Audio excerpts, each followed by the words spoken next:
آج کا ہمارا سبق اگلی آیت ہے 178 79 اور 80. وَلَكُمْ فِي الْقِصَاصِ، اور لکم تمہارے لیے، فی القصاص بدلے میں، قصاص قانون، یہ جو قصاص کا قانون ہے، اس قانون قصاص میں حیات زندگی ہے.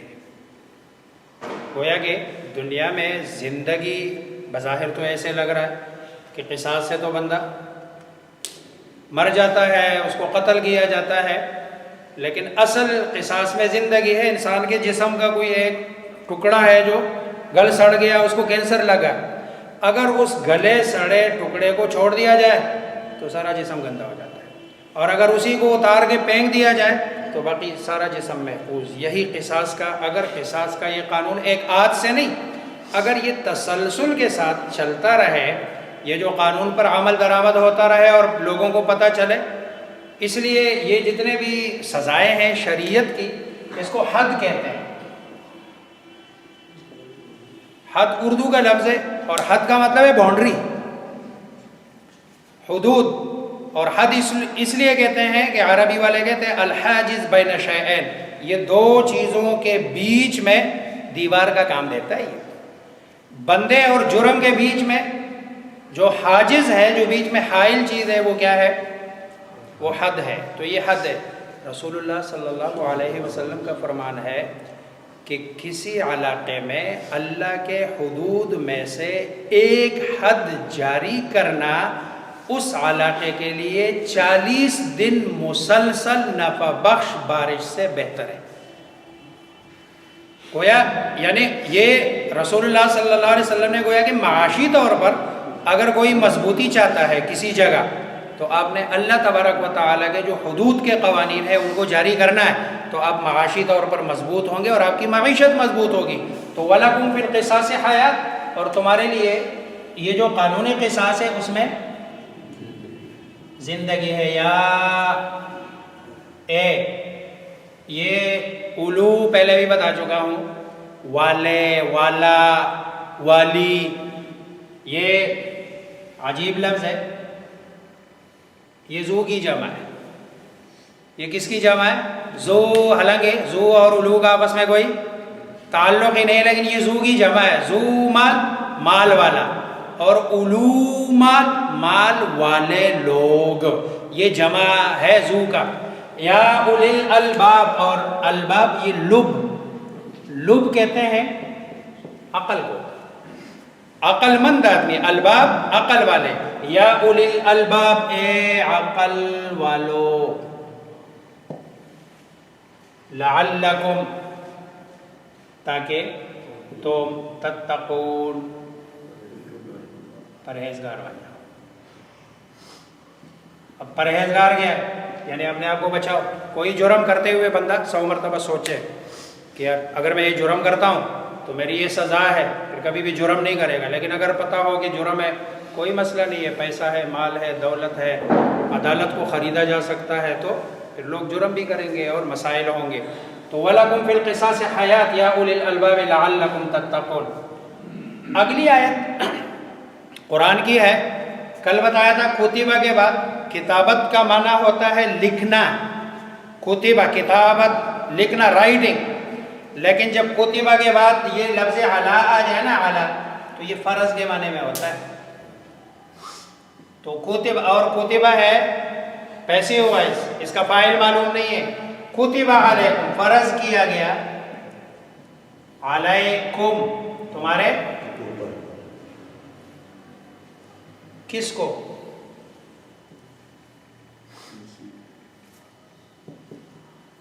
وصیت.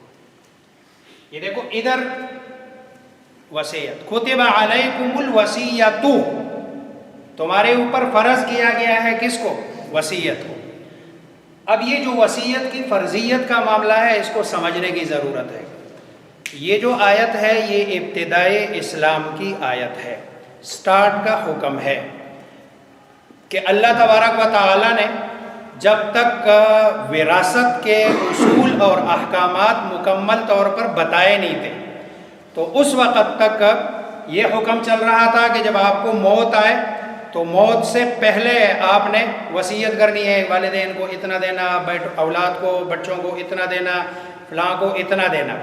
لیکن جب یہ حکم اتر گیا کہ یوصیکم اللہ فی اولادکم للذکر مثل حظ الانثیین فإن کن نساء فوق اثنتین فلہن ثلث ما ترک وإن كانت واحدۃ فلہا النصف۔ ہر ایک کا اللہ نے حصہ بتا دیا، والدین کو اتنا دینا، بیٹے کو اتنا دینا، بیٹی کو اتنا دینا، بھائی کو اتنا دینا، ہر ایک کا حصہ بتا دیا۔ اس لیے اب یہ والا جو قانون ہے نا وصیت کا فرض والا، یہ والا قانون ختم ہو گیا، لیکن اب بھی اس کا حکم ایک جگہ باقی ہے، اور وہ جگہ کون سی ہے کہ کوئی بھی بندہ 1/3 1/3 میں وصیت کر سکتا ہے۔ 1/3 میں اس کو وصیت کی اجازت ہے، وصیت کی گنجائش ہے کہ 1/3 میں وہ وصیت کر لے۔ 1/3 سے اگر وہ زیادہ کرتا ہے تو اس میں ورثاء کی رضامندی ضروری ہے، اگر وارث راضی نہیں ہے تو اس وقت تک اس وصیت کو موقوف رکھا جائے گا۔ ایک اور دوسری شرط یہ ہے کہ یہ وارث کے علاوہ کسی اور کے لیے وصیت کر سکتا ہے، وارث کے لیے وصیت نہیں کر سکتا، کیونکہ اگر وارث کے لیے وصیت کرتا ہے، اب بیٹے کو مثلاً 3 بیٹے ہیں، اب ایک کا بھی حصہ ہے، دوسرے کا بھی ہے، تیسرے کا بھی ہے، برابر برابر ان کو حصہ ملنا ہے۔ یہ مرنے سے پہلے کہتا ہے کہ 1/3 میرے اس ایک بیٹے کو، اس کا مطلب ہے یہ جاتے جاتے اپنے بچوں کے بیچ میں لڑائی کی بنیاد رکھ کے چلا گیا۔ اور شریعت کا ایسا کوئی قانون ضابطہ نہیں ہے کہ جس میں بچوں کے بیچ میں لڑائی ہو۔ آج کل کے زمانے میں وصیت کا جو سب سے بہترین محل ہے، سب سے بہترین جگہ ہے، اگر کوئی بندہ فوت ہوتا ہے اور اس کو علم ہے کہ میرا ایک بیٹا میری زندگی میں فوت ہو چکا ہے اور اس کے چھوٹے چھوٹے بچے ہیں، یعنی پوتا، جس کا اگر بیٹا ہے آپ کا کوئی اور تو پوتے کا حصہ شریعت نے نہیں رکھا، اس لیے اس کا بہترین محل کہ آپ 1/3 کی وصیت اپنے پوتے کے لیے کر کے چلے جاؤ، تاکہ اس کو بھی باقی جو بیٹے ہیں ان کو جو حصہ مل رہا ہے آپ کے پوتوں کو بھی حصہ مل جائے۔ آج کل وصیت کا سب سے بہترین محل یہی ہے کہ بندہ اپنے پوتے کے لیے جس کا والد فوت ہو چکا ہے، اگر والد زندہ ہے تو ظاہری بات ہے اس کے والد کو ملنا ہے اور اسی کے تھرو پھر پوتوں کا بھی حصہ اس کو مل جائے گا، لیکن اگر والد فوت ہو چکا ہے تو چونکہ شرعی طور پر اس کا حق نہیں ہے۔ اب اگلا مسئلہ یہ ہے کہ بندہ کہتے ہیں پوتے کا، دیکھو پوتا یہ اگلا رشتہ ہے، اس سے پہلے بیٹا ہے، اب بیٹے کا حق پہلے ہے اور پوتے کا حق بعد میں ہے، اس لیے شرعی طور پر اگر بیٹا موجود ہے تو اس کا حق نہیں ہے۔ البتہ اگر کوئی بھی بیٹا نہیں ہے تو ظاہری بات ہے پھر دادا کا سارا مال اسی کے پوتوں کا ہی ہے تو ان کو دے دیا جائے گا۔ تو 1/3 میں وصیت، 1/3 میں وصیت، ثلث میں وصیت، اس کی گنجائش ہے۔ اور 1/3 بھی وہ جو وصیت ہوگی وہ اس کے لیے ہوگی کہ جو وارث نہیں ہے، وارث کے لیے اب وصیت کی اجازت نہیں ہے، کیونکہ وارث کے حصے شریعت نے سارے ایک ایک کر کے، اگر اللہ نے زندگی دی اور ہم وہاں تک پہنچے تو وہ سارے حصے اللہ تبارک و تعالی نے بڑے ڈیٹیل سے جو ہے نا ایک ایک کا بتا دیا ہے، وہ بتا دیں گے۔ تو بتایا کتب علیکم کہ فرض کیا گیا ہے تمہارے اوپر، وصیت میں ہبہ اسی کو کہتے ہیں، نہیں ہبہ اور چیزیں، وہ بھی اگر اس کے ساتھ ہی بتا، ہبہ اور چیزیں، وصیت اور چیزیں۔ وصیت وہ ہے کہ جس کی نسبت بندہ مرنے کے بعد کی طرف کرتا ہے، اور ہبہ وہ ہے کہ بندہ یہ لے اور یہ آپ کی ہے اور مالک بنا دیتا ہے۔ ہبہ آپ اپنی زندگی میں پورا مال اٹھا کے کسی کو بھی دے سکتے ہیں، اس کی جنا شریعت کی طرف سے کوئی ممانعت نہیں ہے۔ ہبہ اور چیزیں، اس لیے ہبہ کے لیے 2 چیزیں ہیں۔ ہبہ کے لیے اگر آپ کوئی چیز ہبہ کرتے ہیں تو پہلی شرط اس کے لیے یہ ہے کہ آپ اس کے نام کرتے ہیں وہ چیز، یعنی اس کو قبضہ دے دیتے ہیں اور ساتھ میں اس کو قبضہ بھی دے دیتے ہیں، پوزیشن دے دیتے ہیں، ورنہ ہبہ تام نہیں ہوگا۔ اگر مثلا کسی بیٹے کو یا بیٹی کو آپ سمجھتے ہیں کہ بھئی یہ کمزور ہے اور آگے جا کر یا بیوی ہے، اس کو آپ کو پتہ ہے کہ میرے بچے میری گھر والی کا پھر بعد میں خیال نہیں رکھیں گے، تو آپ اگر ہبہ کرنا چاہتے ہیں تو ہبہ میں یہ صورت ہے کہ آپ اس کو قبضہ بھی دے دیں اور وہ چیز اس کے نام بھی کر دے، تب جا کے ہبہ کمپلیٹ ہوگا۔ ہبہ زندگی میں ہے اور صحت تندرستی کی حالت میں ہے، جبکہ وصیت کا تعلق 2 کے ساتھ ہے۔ ایک تو یہ ہے کہ اگر حالت موت میں یہ کہتا ہے کہ یہ چیز اس کی ہے تو یہ ہبہ نہیں ہے، یہ وصیت ہے، بھلے ابھی دے رہا ہے، کیوں؟ اس لیے کہ جب بندے کے اوپر موت کی حالت طاری ہوتی ہے تو مال کے 1/3 میں تو اس کا حق باقی رہتا ہے، 1/3 سے زیادہ کا حق وہ ورثہ کو منتقل ہو جاتا ہے. اور یا یہ کہ زندگی میں کرتا ہے، صحت اور تندرستی میں کرتا ہے، لیکن نسبت مرنے کے بعد کی طرف کرتا ہے کہ میرے مرنے کے بعد یہ اس کو دے دیا جائے، یہ ہبہ نہیں ہے، یہ وصیت ہے، اور یہ 1/3 میں ہوگا اور وارث کے علاوہ کے لیے ہوگا، وارث کے لیے نہیں ہوگا. آپ کچھ کہہ رہے ہیں؟ تملیغ کیا چیز ہے؟ تملیغ مالک بنانا، وہی قبضہ دینا، یعنی مالک بنانا، اس کو قبضہ دینا کہ وہ قابض ہو جائے اس چیز پر. اور قابض، لیکن آج کل ہمارے زمانے میں بسا اوقات ایسا ہوتا ہے، وہ ملکیت والا تصور بھی ایسے ہوتا ہے کہ چلتی شوہر کی ہے یا چلتی باپ کی ہے. نہیں، تملیغ کا مطلب یہی ہے کہ وہ مالک ہے، اور مالک بننے کے بعد اب وہ جو کرے اس کے ساتھ، باپ یا جس نے اس کو ہبہ کیا ہے، گفٹ کیا ہے، وہ اس میں کوئی انٹرفیرنس اور کوئی مداخلت نہیں کر سکتا. یہ ہے. جیسے ایک اور چیز ہے اس وقت جنفی زمانہ، جس میں بسا اوقات لوگ سمجھتے ہیں کہ پتہ نہیں تملیغ ہے یا نہیں ہے. یہ جو شادی بیاہ کے موقع پر جو زیور دیے جاتے ہیں بیوی کو، ایک تو یہ مہر میں لکھا گیا. اگر وہ مہر میں لکھ دیا تو پھر تو ٹھیک ہے، وہ اس کا حق ہے. شوہر کا کسی بھی صورت میں 1 پائی کا اس میں کوئی حق نہیں ہے. یہ بیوی کا حق ہے. وہ اٹھا کے سمندر میں پھینکے، شوہر مشورہ تو دے سکتا ہے لیکن اس پر زبردستی نہیں کر سکتا ہے کہ آپ یہ کیا کر رہے ہو، یہ اس کی مرضی ہے، جو کر لے. اور دوسری صورت یہ ہے کہ اس کو مالک بنایا کہ بھائی تو اس کی مالک ہے، اور یہ باقاعدہ زبانی طور پر کہہ دیا. تو کہنے کا مطلب اس کے بعد یہ عورت مالک ہے، شوہر مالک نہیں ہے کہ کل آپ جی مجھے تھوڑے سے ضرورت ہے پیسوں کو، وہ زیور اٹھا کے دے دو. اگر بیوی دے مطلب ہے یہ نہیں کہہ رہا ہوں کہ اگر تعلق اچھا ہے بیوی دے تو ٹھیک ہے، اس نے اپنی چیز دے دی، لیکن شوہر زبردستی نہیں کر سکتا ہے کہ بھائی نہیں آپ نے ہر صورت میں مجھے، کیونکہ آپ نے مالک بنا دیا اس کو اور وہ مالک ہے، اور لینا شوہر کے لیے اس سے پھر جائز نہیں ہے. لیکن اگر تیسری صورت اس کی جو عام طور پر کل جو لفظ عرف گزرا ہے، تیسری صورت یہ ہے کہ مہر میں بھی نہیں لکھا ہوا ہے، تملیغ کی صراحت بھی نہیں ہے، تصریح بھی نہیں ہے کہ بھائی یہ تم مالک ہو اس کی. بس عام روٹین میں ایک چیز چل رہی ہے کہ بھئی ہر بندہ 10 تولے سونا اپنی بیوی کو شادی کے موقع پہ ڈال دیتا ہے، اس نے بھی ڈال دیا، اب لکھا بھی نہیں ہے، بولا بھی نہیں ہے، کہا بھی نہیں ہے. تو پھر ایسی صورت میں عرف کو دیکھا جاتا ہے کہ بھئی اس زمانے اور اس علاقے کا عرف کیا ہے.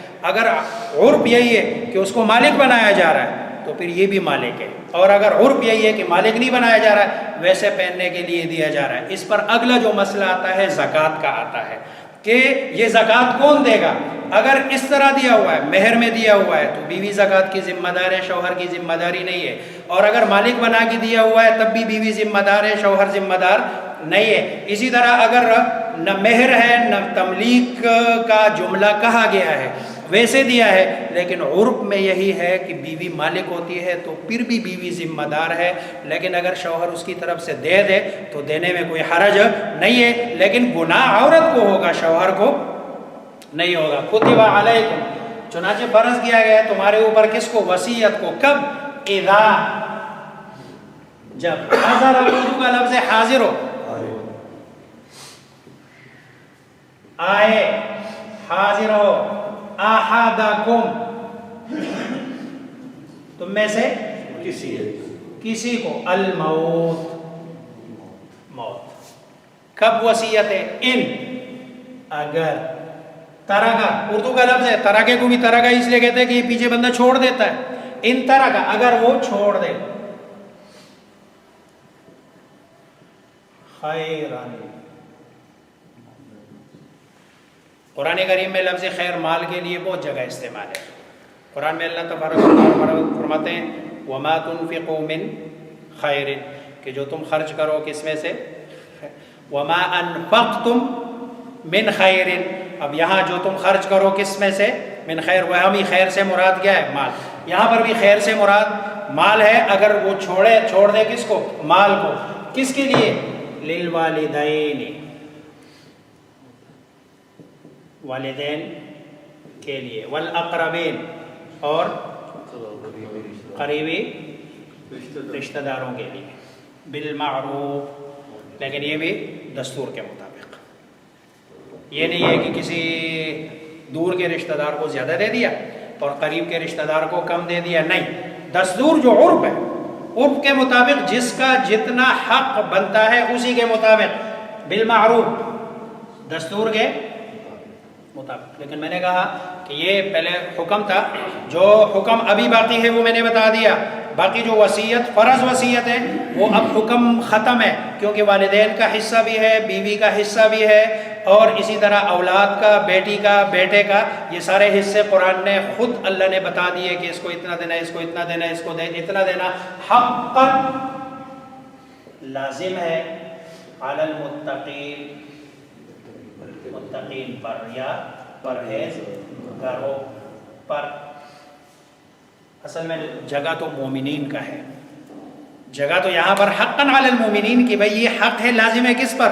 مومنین، لیکن مومن کو متقی ہونا مست ہے، اس لیے کہہ دیا متقی بولا، لیکن مراد کیا لیا ہے؟ مومن بولا ہے۔ دیکھو یہ قرآن کا اسلوب ہے، اور یہ دج کے لگائے جا رہے ہیں ہمیں کہ بھائی مومن کون سا ہونا چاہیے، مومن بھائی جگہ ورنہ مومنین کا، کیونکہ حکم ایمان والوں کے لیے، یہ نہیں ہے کہ متقی کے لیے حکم ہے اور غیر متقی کے لیے حکم نہیں ہے، حکم متقی غیر متقی دونوں کے لیے، اور بولنا ایمان کا تھا، لیکن ایمان والے کو متقی بول کر بتایا کہ بھائی ایمان کے لیے، مومن کے لیے متقی ہونا اور پرہیزگار ہونا لازم ہے، کہ اللہ کے احکامات اور اللہ نے جس چیزوں سے منع کیا اس سے پرہیزگار ہو اور اسے اپنے آپ کو بچائے اور اللہ کے احکامات پر عمل کرے۔ اللہ مجھے آپ سب کو سمجھنے، عمل کرنے کی توفیق۔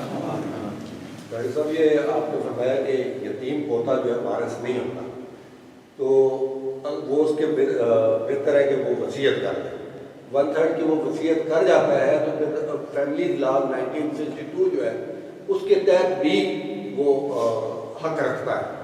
ہمارا جو قانون پاکستان کا ہے، فیملی لا جو بنے ہیں ان کے مطابق وہ وارث ہے۔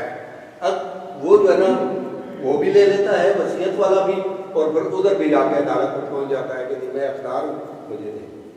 بہرحال میں نے تو جو شرعی حق بتا دیا، جو شریعت نے بتایا، شریعت میں پوتے کا اگر بیٹا موجود ہے تو بیٹے کی موجودگی میں پوتے کا حق نہیں ہے، اور پھر ہر جگہ یہ تو ٹھیک ہے، مطلب ہے ہر جگہ کی یہ جو لفظ معروف بار بار استعمال ہو رہا ہے، ہر جگہ کی انوائرمنٹ الگ ہے۔ اب مثلا شہروں میں شاید یہ ہو پوتا جا کے عدالت میں جا کے اپنا حصہ لے لے، لیکن دیہاتوں میں اس طرح کی صورتحال کہ پوتا عدالت میں چلا جائے وہ ہے، وہ پھر مطلب ہے بندہ اس کو دیکھ لے کہ آیا یہ کسی صورت میں آگے جا کے اپنا حق، اگر عدالت ان کو دیتی ہے مثلا، تو ظاہری بات ہے یہ عدالت کا فیصلہ چونکہ قرآن کریم کے احکامات سے متصادم ہے، قرآن میں اللہ تبارک و تعالیٰ نے ان کا حق نہیں رکھا، رسول اللہ صلی اللہ علیہ وسلم نے ان کا حق نہیں رکھا، اور یہ ان کا حق بنتا بھی نہیں ہے، اور اگر ادھر مل جائے وصیت کی صورت میں تو گویا یہ ان کے لیے حلال اور پاکیزہ حصہ ہے۔